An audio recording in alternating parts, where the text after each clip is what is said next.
Di pesisir desa Kuala Serapuh, Kabupaten Langkat, kehidupan masyarakat sangat dekat dengan alam.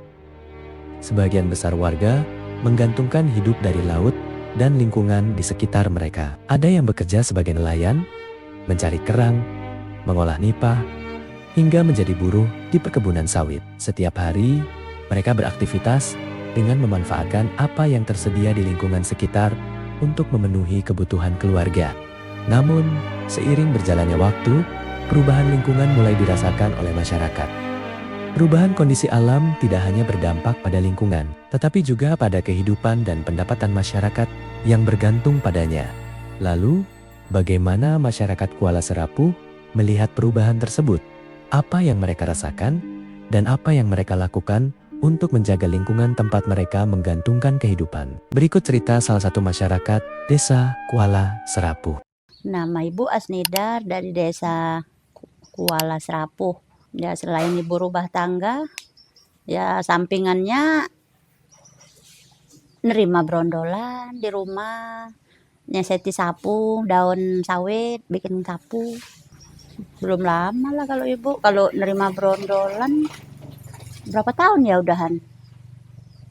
Kok nerima, jual beli brondolan, nerima brondolan udah ada 4 tahun kalau nggak salah. Kalau saya cari daun bikin sapu, wah lama. Lama cuma bentar berhenti, bentar aktif lagi.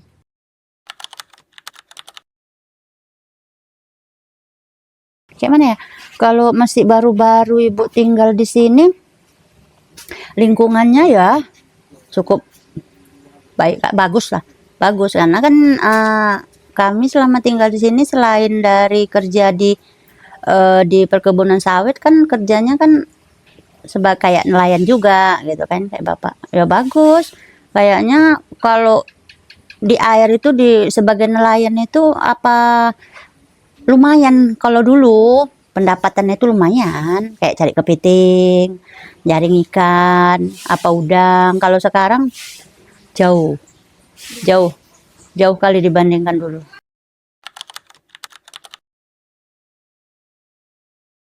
Kerusakan lingkungannya ya paling kalau cari brondolan itu kalau yang nampak rusak ya paret-paretnya lah. Paretnya berisi itu pelepah-pelepah sawit itu nanti kan dibuangin di paret-paret itu. Airnya nggak jalan. Kebanyakan kayak gitulah.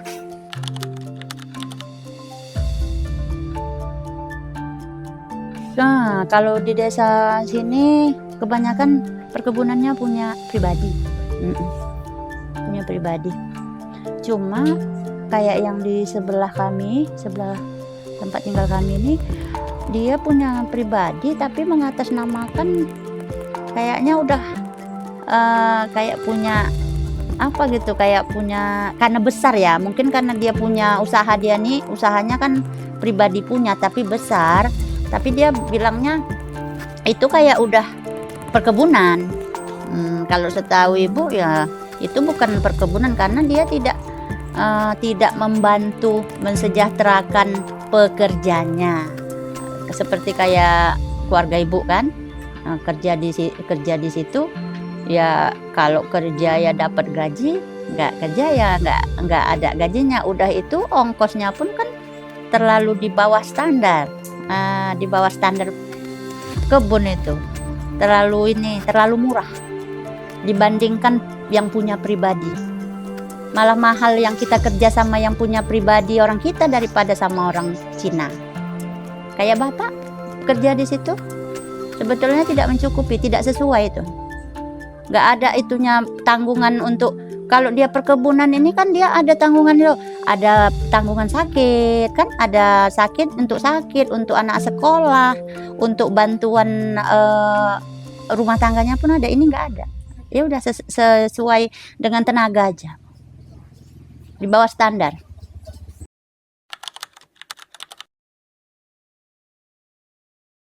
Kalau dulu dari segi pendapatan ya bisa ibu bilang dari segi pendapatan kalau dulu cukup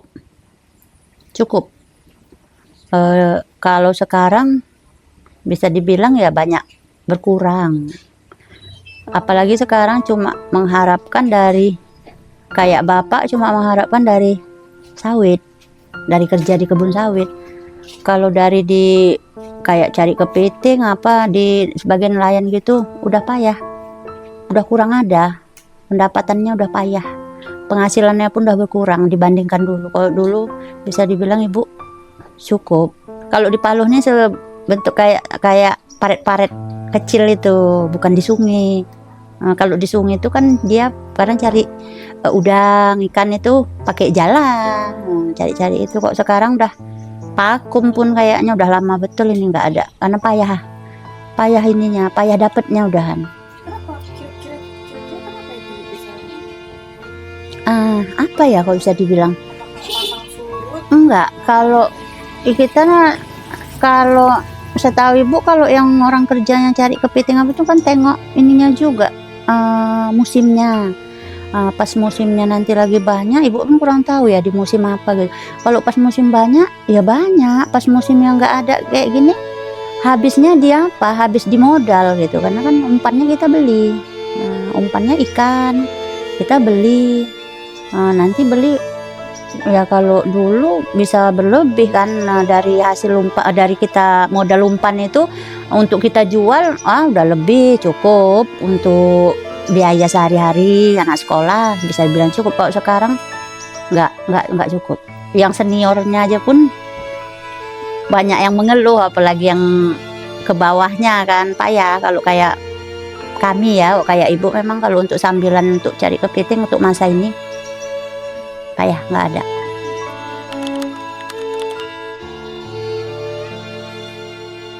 Kalau dilihat dari sekarang kayaknya ya banyak yang lingkungan di sekitar orang cari-cari yang di pinggir-pinggir sungai itu kebanyakan memang kayaknya banyak yang udah rusak.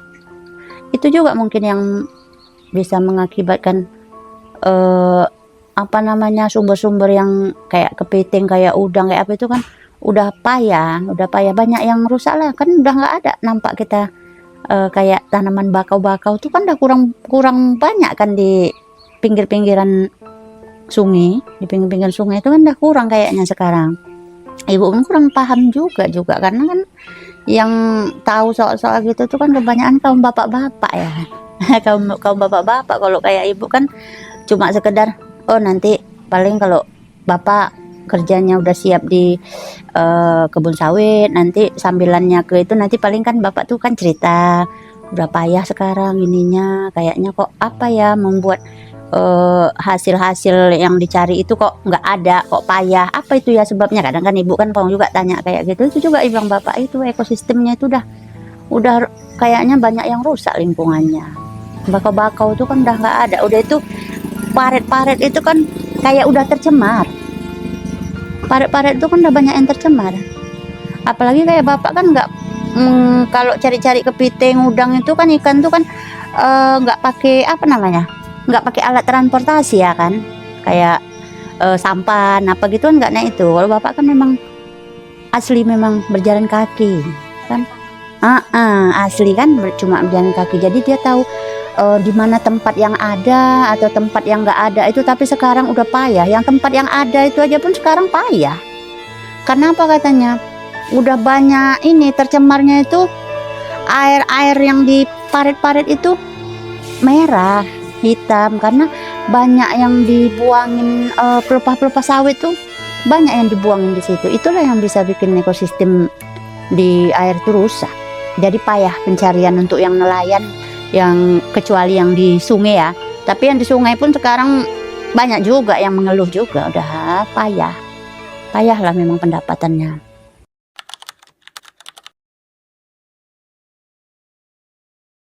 Kemungkinan kalau untuk di sini kan ada kelompok bapak-bapaknya juga di mangrove kan, mungkinan itu tadi kan masih berjalan juga, masih kayak menjaga lingkungan mangrove itu masih ada di sini di tempat kami sini masih. Tapi untuk kaum bapak-bapak masih ada, masih masih ada. Kalau untuk ibu-ibunya nggak ada juga, tapi kalau untuk bapak-bapak masih berjalan.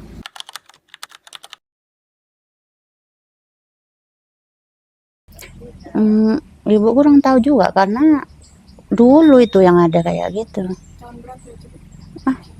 Udah lama lah, sekitar 7 tahun yang lalu. Kalau itu memang ada. Memang di sini lagi digalak-galakkan kalau sekitar 7 tahun yang lalu tuh penanaman mangrove. Kita ngisi polybed itu kan, penanaman mangrove tuh sampai lah dari ngisi bibit sampai penanaman. Sesudah itu udah mulai dia agak berkembang, udah ditanam kan dirusak. Sekitar 7 tahun yang lalu kalau ibu nggak salah. Karena waktu itu ibu pun kan ikut juga penanaman bibit. Kalau untuk ngisi bibitnya ibu ikut, tapi kok untuk penanam kan bapak-bapak. Udah cantik, udah bagus, udah ditanam dirusak. Ya, ada juga pengancaman juga dulu. Kalau sekarang karena nggak ada, kayaknya ibu nggak ada dengar ya kalau sekarang ya. Nah, ibu kurang tahu juga kalau dulu karena bapak-bapak dulu yang diancam, maksudnya nanti perebutan lahan. Perebutan lahan. Karena termasuk juga lah bapak pun dulu ada juga dipanggil ke polsek untuk sebagai saksi. Karena kan bapak istilahnya tahu, karena bapak kan sering mau berangkat entah bubuk kepiting apa itu kan bapak tahu lahannya kok ada yang masuk, tapi kok nggak kenal ya siapa kan gitu. Rupanya kan sedikit banyaknya bapak kan anggota kelompok juga kan, cerita sama Pak Sekdes sama sama orang kelompok gitu. Bapak bolak-balik dulu dibawa ke polsek untuk sebagai saksi orang mana gitu untuk pengancamannya. Kalau dulu cukup ini juga lah, cukup ribut juga dulu di sini. Sekarang udah nggak ada di ini lagi, lahannya itu udah diambil alih, ya bener, udah diambil alih udah sama yang tambak, karena dia kan bersebelahan sama tambak udang. Iya, bersebelahan sama tambak udang. Kurang tahu pula ibu. Kan memang punya bukan punya orang yang mengelola, terus datang kelompok kami yang jadi kami yang nandang. Rupanya setelah udah jadi direbut lagi gitu. Cukup ricuh juga. Kalau kejadian yang dulu cukup ricuh, tapi kalau untuk sekarang kayaknya ibu nggak ada dengar. Cuma kelompok bapak-bapak cuma sekedar kerja di kelompok nipah. Di kelompok nipah kalau untuk masa sekarang bapak-bapak itu.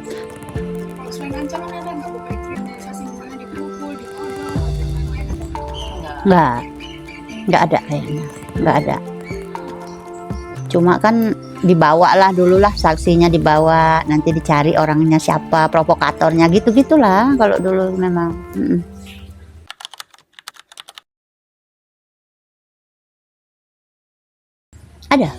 Ada. Memang kelompok bapak-bapak memang ya bekerja sama juga lah memang sama desanya. Dari sekdesnya, desanya semua ikut turun tangan memang orang ini. Ya nggak ada yang nggak ikut, semuanya ikut. Dari desa pokoknya ikut mendukung lah. Kalau kejadian dulu ya dari desa, kepala desanya, sekdesnya ikut. Ikut.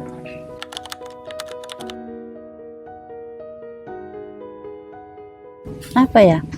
Kalau kayak ibu ini kurang paham juga mau jelaskannya macam mana gitu ya. Mintanya memang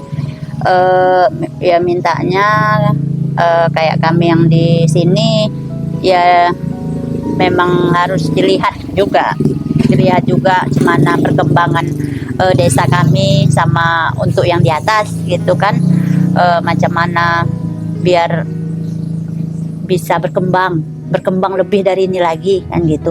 Udah itu bagi yang pekerja-pekerjanya yang seperti kayak yang di perkebunan, yang kayak di nelayan di sini ya minta diperhatikan juga gitu kan, biar maju, biar sukses, itu aja.